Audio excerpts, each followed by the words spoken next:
Good morning, everybody. Welcome to the Inside Edge. Today is Thursday, April 17th. There was a time in New Jersey where municipalities elected their clerks and their tax assessors. Clerks are frequently the face of town halls. They're the ones who deal with constituents on a day-to-day basis. Sometimes they become influential in their own right. In 1980, the legislature did away with electing municipal clerks. Instead, they were to be appointed by the local governing bodies.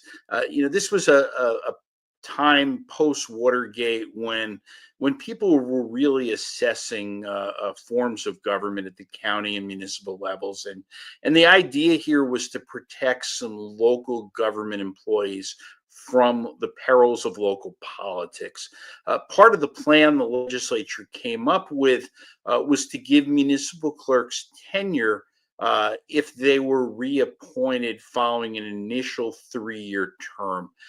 That means that unelected, tenured municipal clerks are essentially self employed. They're really not accountable to anyone elected to public office. In many cases, people who win local elections have very little say in an office that staffs them.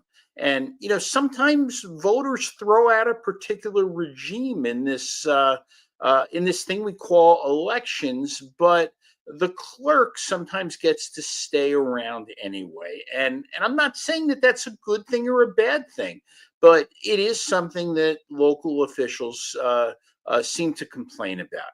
Now, in my job, I deal with municipal clerks on a frequent basis. Nearly all of them are great. They're dedicated. They care about their jobs, but some of them are obstructionists. Some have a political agenda, either to help or to defend the incumbents, or in some cases to hurt them, to hurt the people who won the elections. And these clerks are on the front line of government transparency. So I want to cite two examples. In Edison, the municipal clerk was an ally of a one-term mayor whose campaign was run by the clerk's husband. Now that clerk has hung on for nearly a decade.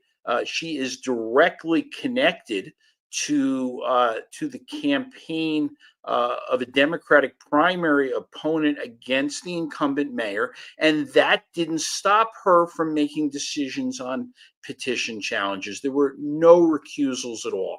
And in Rockaway, a relatively new municipal clerk was the one who dealt with petition challenges against incumbent council members.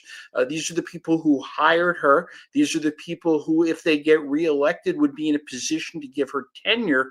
And I guess it would have been uncomfortable to rule against them. I'm not saying that she made the right decision or the wrong decision. The judge said she made the right decision.